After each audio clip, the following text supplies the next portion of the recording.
Hey everybody, welcome to NZ Pocket Guide, New Zealand's largest travel guide, available for free to you at nzpocketguide.com. Today, we're going to be doing something really boring. We're going to talk about the New Zealand passenger arrival card. I feel like it's pretty obvious, it's right on screen. So we'll cover everything you need to know about it, we'll kind of fill it up together, and at the end of the video, we'll go over 8 tips that you'll find super useful in order to fill up that legal document. Alright, let's get started.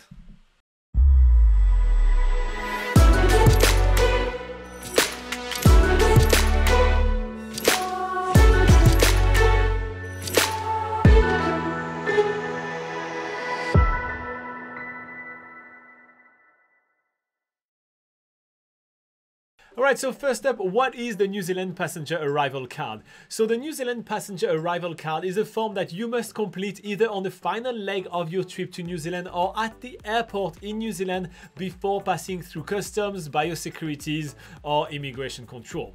The form will require you to fill up a few personal details as well as ask you some very simple yes or no questions relating to customs, biosecurity, immigration, and there is also a small section about COVID-19. Before we begin, and as I'm getting ready to go over the entire form, just make sure to check out nzpocketguide.com. There is a full article on which we're detailing everything you need to know about this form, as well as the New Zealand Traveller Declaration form and the NZDT. So we help you with all these kind of things, and it's all available for free on nzpocketguide.com.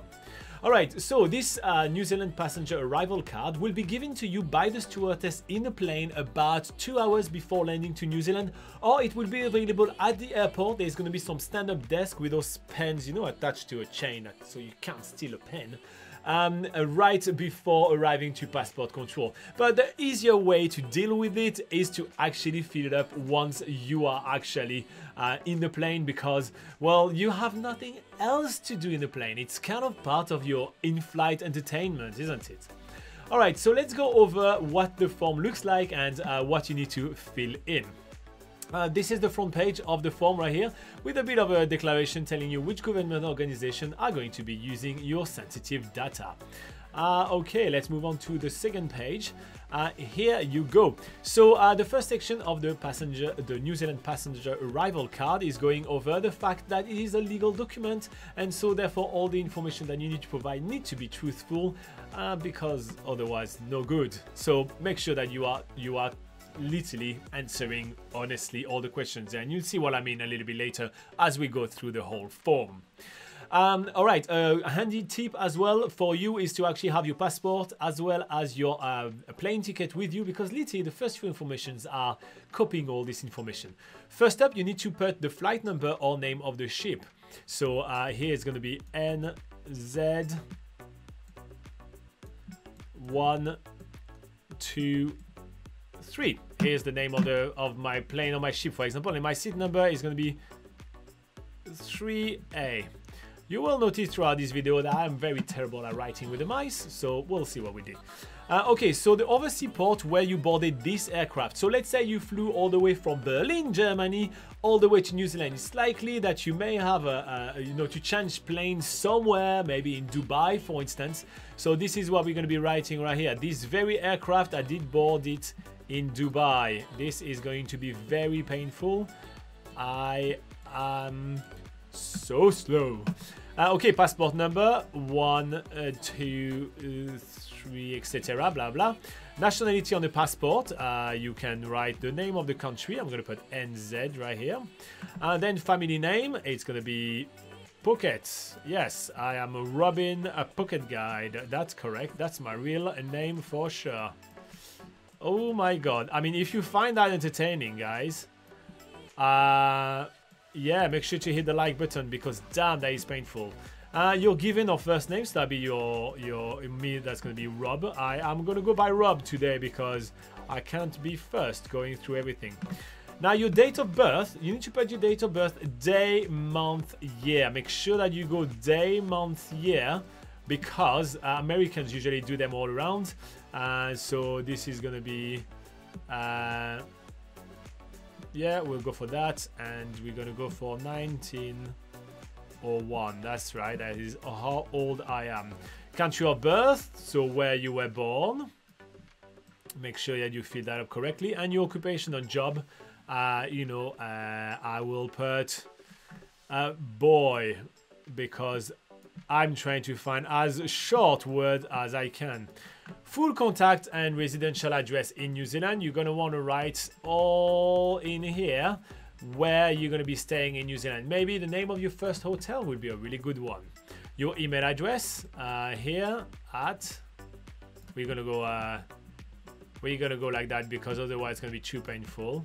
So your full email address as well as your phone number right here, which you can include your area code, for example, +1, blah, blah, blah, blah, blah.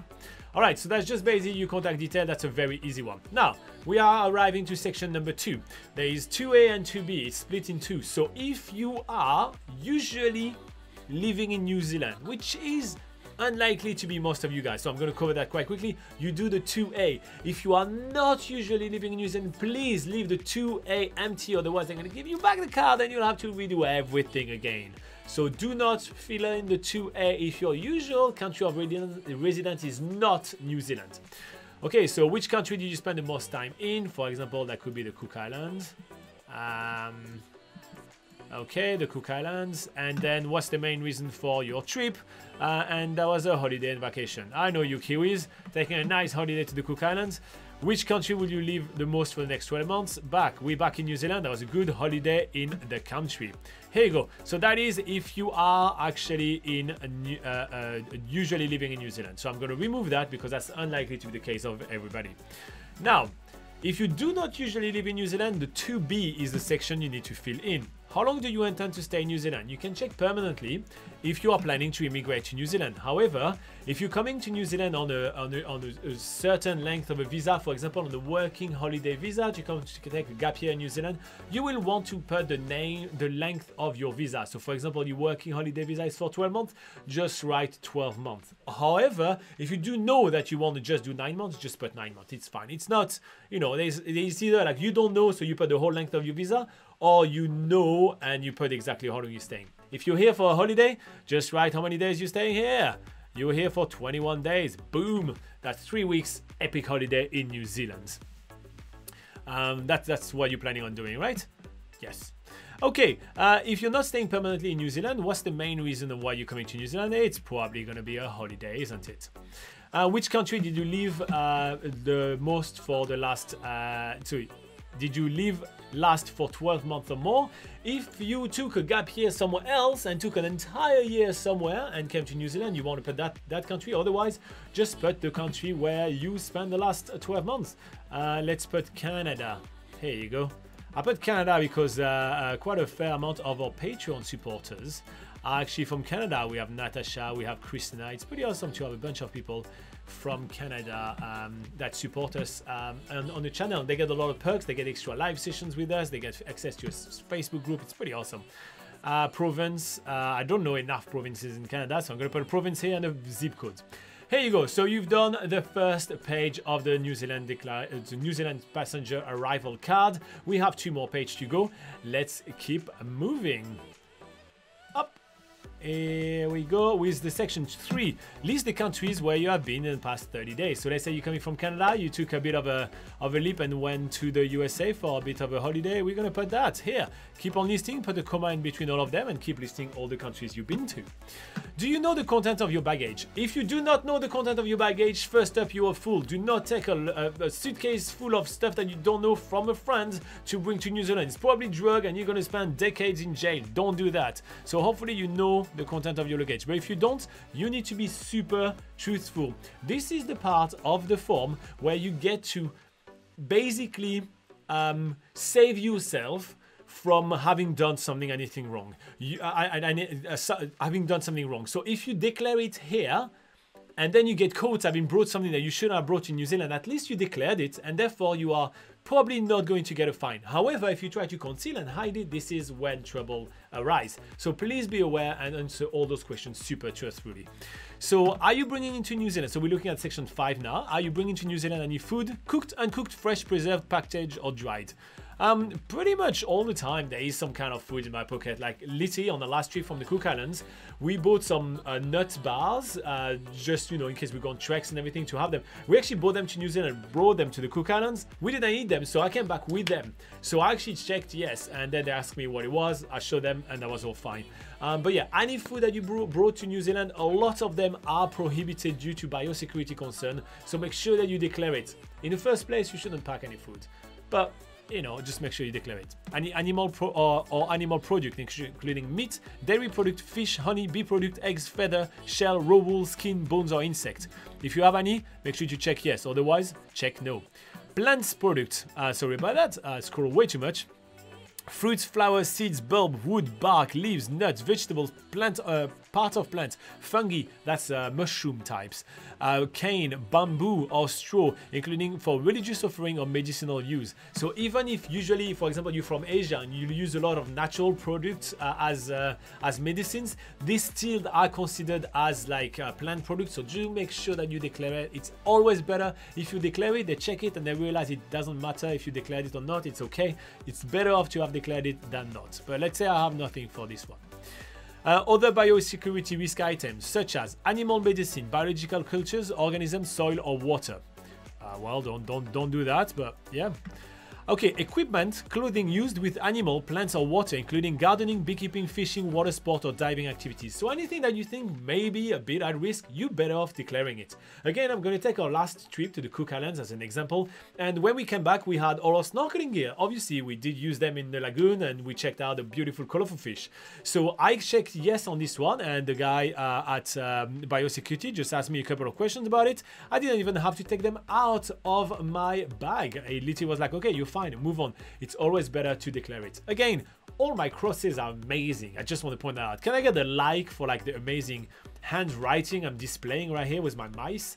This is what I'm using as a pen and I am not having a good time. Okay, next up we have items that have been used for outdoor activities, including footwear, tents, camping, hunting, biking, golf, or sports equipment. So even if you have hiking boots, camping gears, if you're planning in New Zealand to do a bit of tramping and all these kind of things, make sure that you declare those items. They're just going to be checking if there is no soil attached to it. And if they do find some soil attached to it, they'll give you a brush and you'll be asked to brush them. If you declare no and they do find it, then at that point you're going to face fine and it's going to be a bit more of a hustle right here. So do make sure that you declare them. Pretty much every single time we go in and out in New Zealand, from New Zealand with Laura, we always check yes here. Okay, in the past 30 days when outside of New Zealand, have you visited any wilderness areas, had contact with animals except domestic cats and dogs, or visited properties that farm or process animal plants? Well, for us, same thing. We check yes really often. You know, we go snorkeling, that's a wilderness area.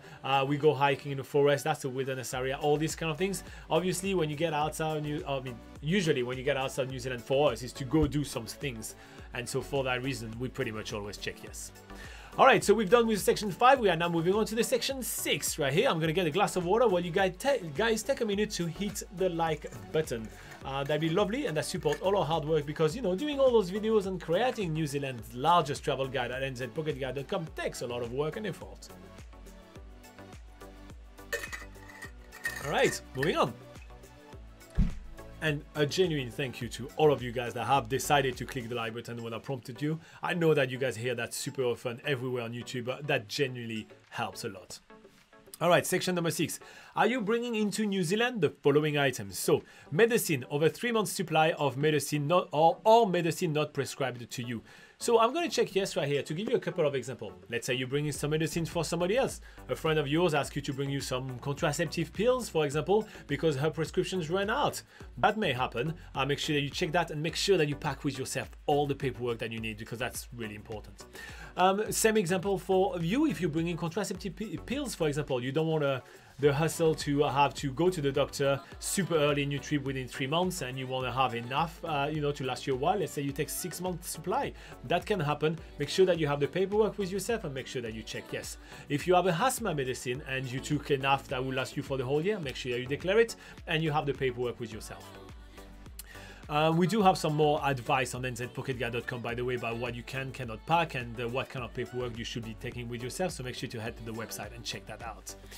Okay, restricted or prohibited goods, for example, weapons, indecent publication, endangered plant or wildlife, illegal or controlled drugs. Well, I would suggest you don't bring any of that in New Zealand. So yeah, again, answer truthfully. Alcohol, more than 3 bottles of spirit, not exceeding 1.1 liter each, and 4.5 liter of wine or beer. We don't tend to get a lot of alcohol, you know, when we get in, but yeah, just be aware of that. Okay, when it comes down to tobacco, it's always a bit of a sticking point right here. No more than 50 cigarettes. It's not 50 cigarette packs, it's actually item, units of cigarette. No more than 50 of those, or 50 grams of tobacco product. And that can include a mixture of cigarettes and tobacco. So don't pack that, or if you do, declare it for sure. Good obtained overseas and purchased in duty-free or in New Zealand with a value total of 700 New Zealand dollar, including gifts. For us, it's pretty much all the time. We always have to buy some camera parts. We always bring some cameras, laptop, all that. Pretty much all the time, we end up having to replace items. So yeah, it's pretty much yes all the time. Goods carried for business or commercial use. And then good carry on behalf of another person. Please don't carry anything on behalf of another person. And then cash. Remember, it's $10,000 New Zealand, $10,000 cash. That's the maximum. Then after you have to declare it, including traveler's check. But you should never use traveler's check. Trust us on that. Okay, that's a no. Again, I'm really terrible at those crosses. All right, we're moving on to question number 7 right here. Do you hold a current New Zealand passport, a residence class visa, or a returning resident visa? If yes, you move straight on to 10. For this example, we're going to assume that you are an overseas traveler, so we're going to check no right here. Are you a New Zealand citizen using a foreign passport? Same thing, we're going to check no. And then do you hold an Australian passport, Australian permanent resident visa, or an Australian return visa? We're going to check no as well. All right, so all other. That's pretty much all the travelers coming to New Zealand. So you must leave New Zealand before expiry of your visa or face deportation. So you are coming to New Zealand for medical treatment or consultation or to give birth. Are you coming to New Zealand to do that? Well, the answer is probably going to be no, but if you are, make sure you put down. Now you need to select one only out of those 2 options. Let's get started. I hold a temporary entry class visa. Tick yes if you currently hold a visa, even if it's not attached as a label on your passport. Or I do not hold a visa and I'm applying for a visa or for a visitor visa on arrival. So it's probably going to be the case that you have a visitor visa coming to New Zealand, so therefore you want to check yes. 9. We have you been ever sentenced to 12 months or more in prison or been deported, removed or excluded from any country at any time? Hopefully you haven't. Alright, so we're moving on to the last page of the document right here, which is going to be all the way up here. And yeah, this next section of the document, some parts are actually repeating things that you already wrote on the document, but it's because it goes to a different organization as it mostly pertains to COVID-19. So on the question number 10, you need to list the country where you have visited in the past 14 days. So as this example, we have Canada and USA because that's literally what we described together. Make sure that you list all of them just because they do also track like passport movement and everything like that. So they'll be able to track if you are not being truthful in your answer. It's a great way for us for them to decide if they're going to ask any follow-up questions. On the question 11, have you been in close contact with a person who has been diagnosed with COVID-19 in the past 14 days? Hopefully not. And then what date did you last have close contact with that person? Now you need to put the date right here, but if you answered no, you don't have to answer anything. In fact, I could just erase all that. That would make things much clearer. Here you go. And again, it's day, month, and year. Again, in New Zealand, day, month, and year. Americans, you need to remember it's day, month, and year. All right, question number 12. We are looking at symptoms of COVID-19. In the past 14 days, have you had a cough? Have you had sore throat? Have you had high temperatures of at least 38 degrees? Sneezing or runny nose? Shortness of breath? Or temporary loss of smell? 13. Have you been tested for COVID-19? If no, you have to go to number 17, but hopefully you have and you'll be able to provide all the proof for this. What date have you been tested? Again, you have to do day, month, and year. So again, we're going to go for that and we're going to go 2022. No, oh my god, 2020. This is a 0 right here. Oh my god, this is absolutely... I don't know why I care so much about doing that well right here. Let's be honest, but it does bother me if it's not done semi-properly. Okay, then we have question 15. Have you received the result of that test? Or hopefully you do have them. And was that test positive, or hopefully it wasn't positive? Now, if you require, will you enter and remain in managed isolation? Hopefully it's yes. You will comply with the New Zealand law. That'd be really nice. And then you need to sign here. Up, here you go. And then you need to put a date. And again, it's a day right here, month, and year.